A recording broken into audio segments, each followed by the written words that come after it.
days ahead.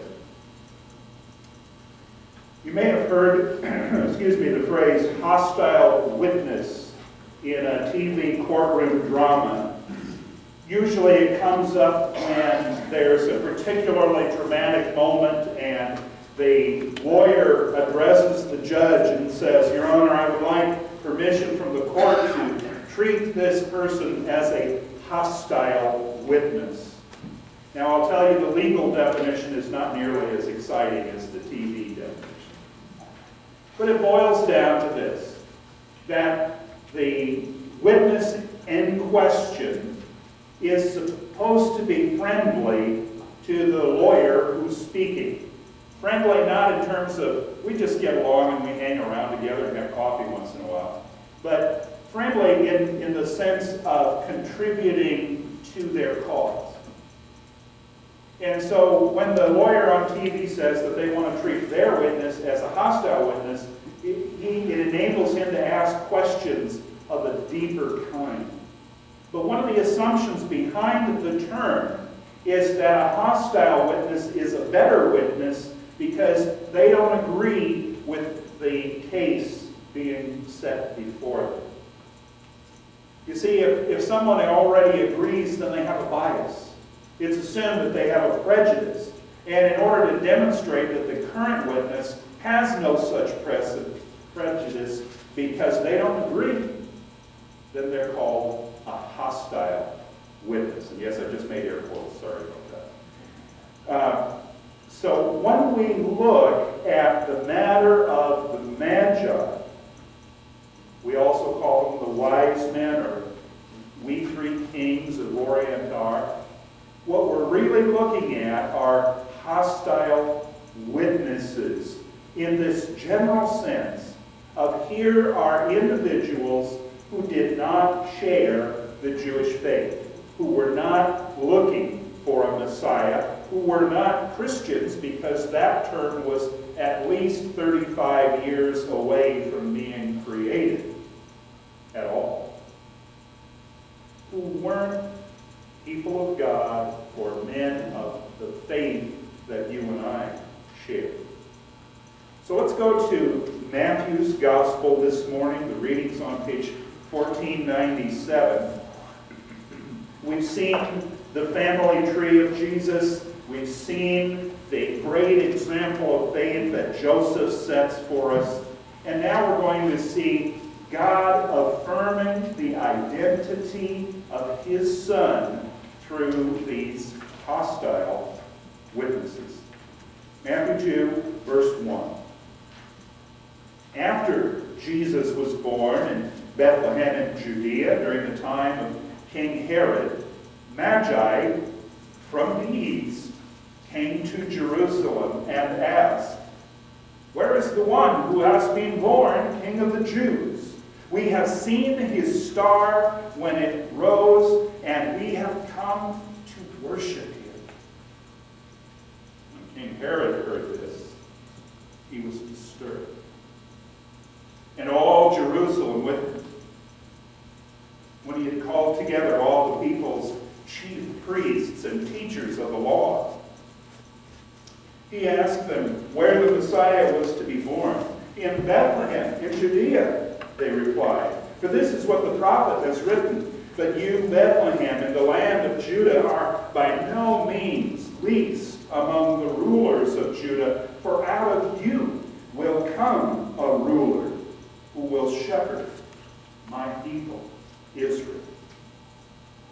Then Herod called the Magi secretly and found out from them the exact time the star had appeared.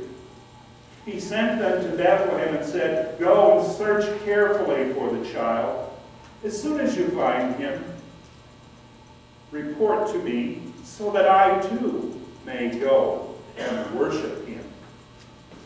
After they had heard the king, they went on their way, and the star they had seen when it rose ahead of them until it stopped over the place where the child was. When they saw the star, they were overjoyed. On coming to the house, They saw the child with his mother Mary, and they bowed down and worshipped him.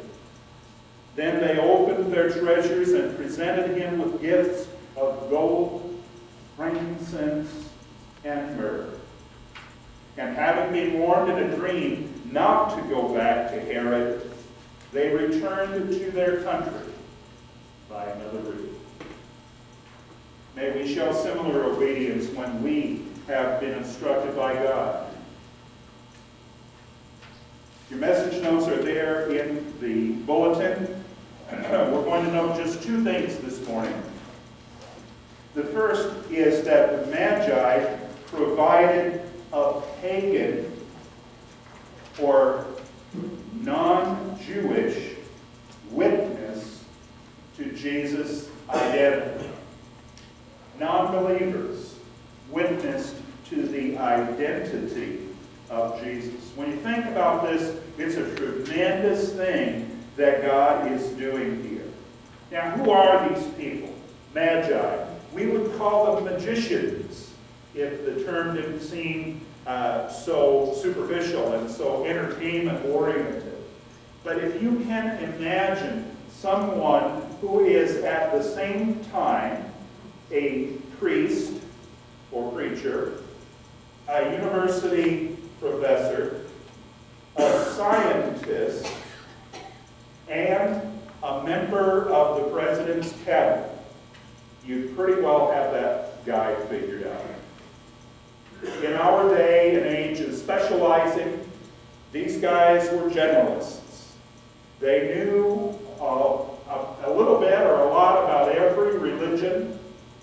They had studied all of the forms of divination, of trying to predict the future, and they earned their living by predicting what was going to happen, by interpreting dreams, and by supplying information to their king. It's important for us to know that these men were not Jews. They did not start out as believers in God. Here's what they did. They came from Persia, from what we would call in our day Iran, Iraq. And they were looking for a king. They were not looking for a Messiah. They were not looking for a Savior. They were looking for the newborn king of the Jews. And our perspective on this situation should not tone down that fact. They were looking for a king of the Jews. Now, it seems to me the most likely explanation is simply this, that in their nightly observations of the stars and their alignment, and as they were seeking to set up some astrological charts and predict the future of their nation and of their king, they noticed a star that was out of place. They noticed one that hadn't been there before. And they went to their charts. They turned to their scrolls. They researched the existence of this star and concluded that the only meaning could be that a new king had been born in the country of Judea. Now, friends, this was a very common belief in ancient times, that comets or stars or some sort of sign in the heavens always accompanied the birth of the king. So this would not have been unusual in that time and in this respect. They sent a report up the chain of command. It eventually landed on the desk of the king, and the king says, a new king in Jerusalem. Maybe we ought to be friends with this new king. Tell you what, guys, you're about to have a road trip. I want you to get organized, get a group together, and go to Judea. When you get there, go to Jerusalem. When you get to Jerusalem, go to King Herod, because he's the current king, and of course, if a new king has been born, it's probably going to be his son. It's probably going to be someone that he knows about. And we want to be on good terms with them. It would be very similar to someone divining 4 years ago that Donald Trump was going to be president and making really good friends with him. Hey, Don, I know you're going to be president in 4 years. Can I contribute to your campaign? You think he'd remember that, wouldn't you? Very similar. They wanted to be on good terms with the new king. Now, we look at these three people, or these people, not necessarily three in number, and we sing "We Three Kings." That's not really appropriate. If you like that Christmas carol, I'm sorry to be debunking it for you today.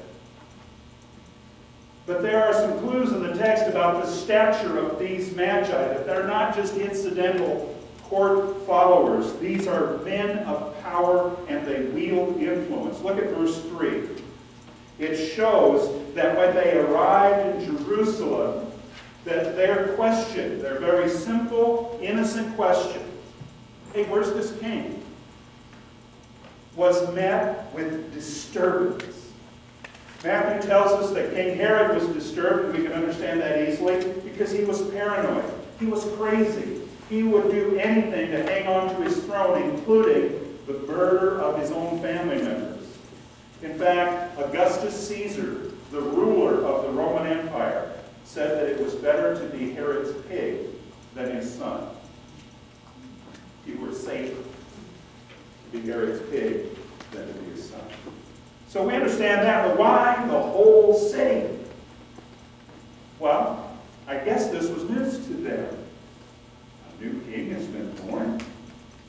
Why didn't I hear about it? Why didn't anybody ask me? How did this happen? Then in verse 4, the king, in a desire to see this thing resolved, calls together a council. Now notice this little word in verse 4, all. All the chief priests and teachers of the people. Herod says it's time for a Chinese fire drill. We've got to get people assembled. We've got to get people together. We've got to get an answer to this question, this disturbing question. Then look at verse 8. Herod meets secretly with the Magi. And he makes a little deal with them. He says, boys, when you find this king, please come and tell me, so that I might worship him too. Sneaky. But he was confident that they would find him. Do you hear that? Herod believed that these magi would uncover this new king.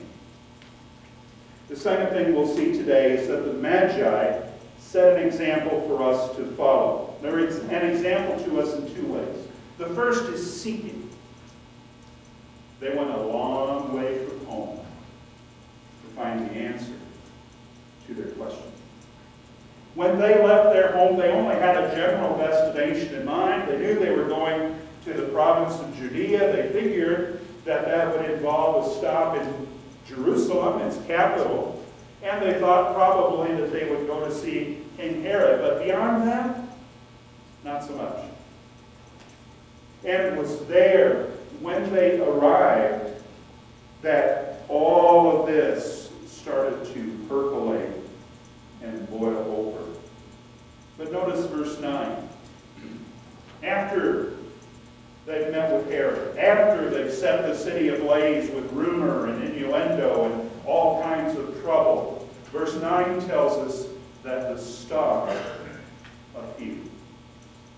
Now, folks, there have been all kinds of attempts to explain this star in a naturalistic, scientific way, and I don't think any of them are appropriate. Why? Because it appeared once at the beginning and once at the end, and it shone directly on the spot where Jesus lay. Now, I know God is powerful. He can cause all kinds of naturalistic things to happen, to make that occur. But I think it points to the power of God and His direction of these men. So the star took over in verse 9. It directed them to the city of Bethlehem where they were headed. It directed them to the house. It was like a celestial GPS. Pointed right to the front door. Now, in spite of the way the scene is depicted, the Magi did not arrive on the same night as the shepherds. I don't want you to go home and take your creche apart and throw the wise men away and then bring them out a few months later. That's not necessary. But the fact is that it was up to 2 years after Jesus' birth when these guys arrived on the scene. And here's the point. They did what they were commanded to do. They completed their quest. They did their job. And if you look at verse 9, when they see the star, they rejoiced. Why? Because they knew it was just about over. They knew that their job, their mission, their quest was going to be completed successfully. Who wouldn't rejoice?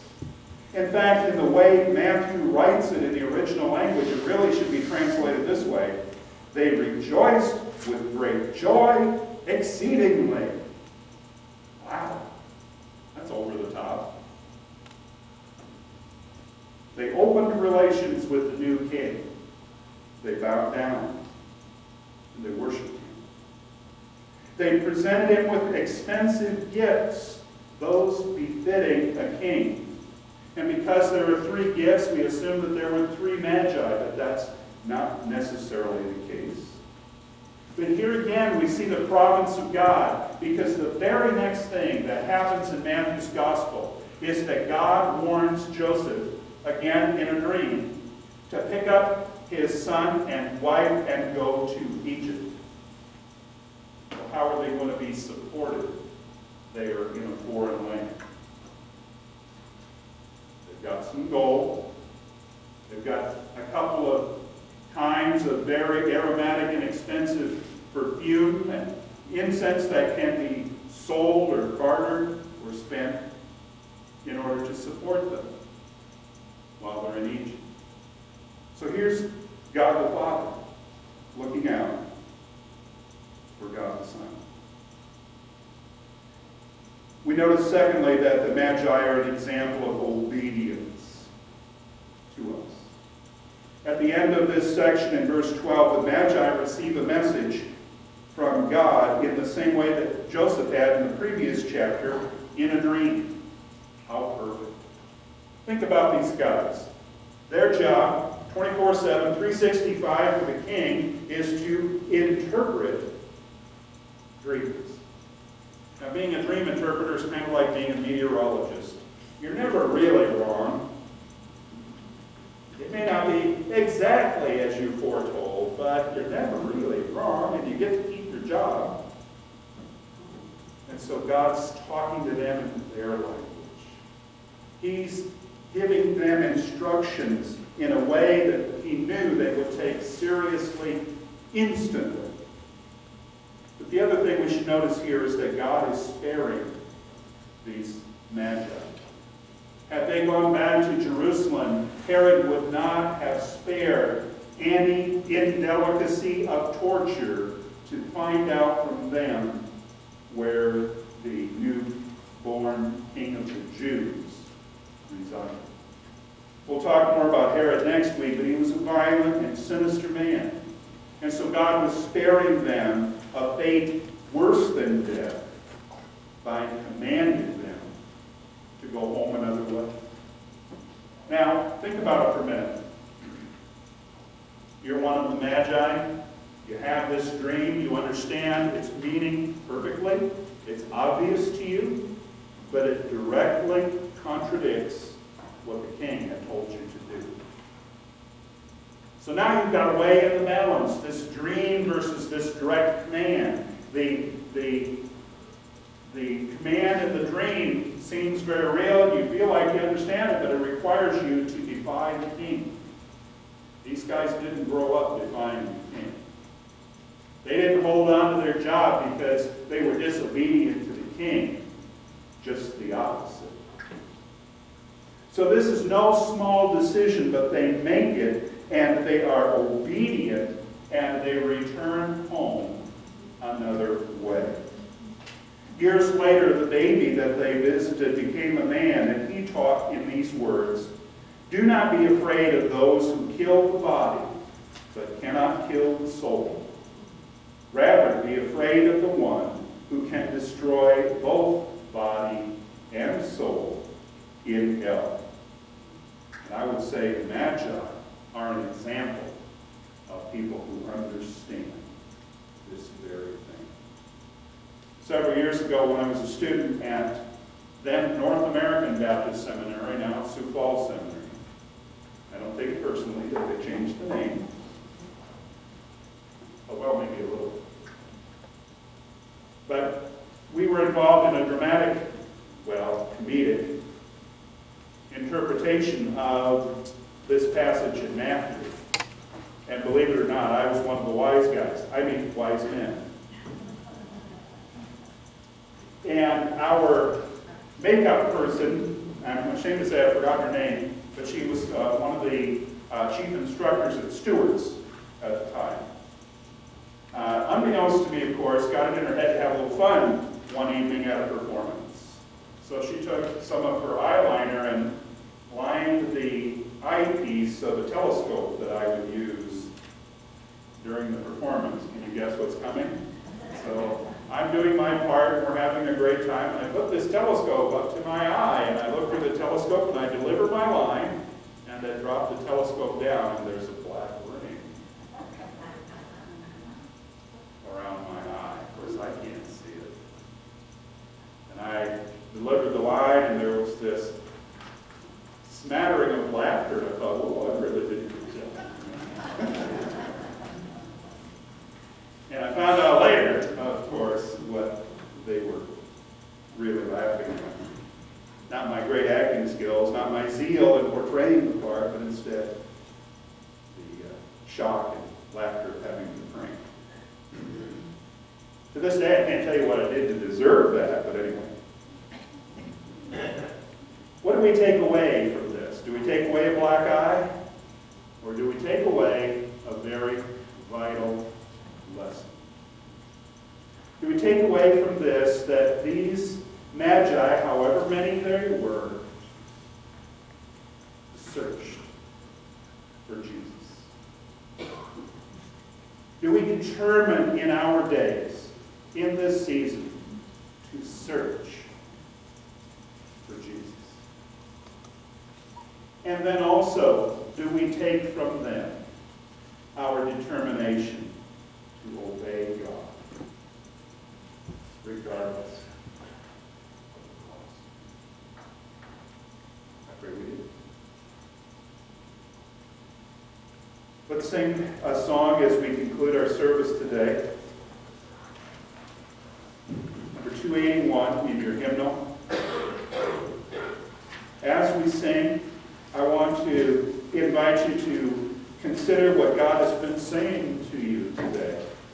Consider what step of faith you need to take in order to be faithful and to be obedient as the Magi were, and to follow in an example that they have set. If we can help you take that step of faith today, please come forward as we sing verses 1 and 3.